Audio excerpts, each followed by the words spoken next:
Hello नमस्कार दोस्तों।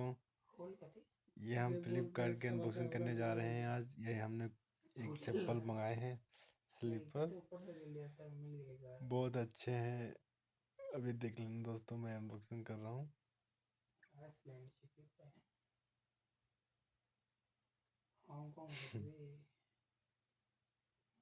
ये देखिए दोस्तों, वाह वाली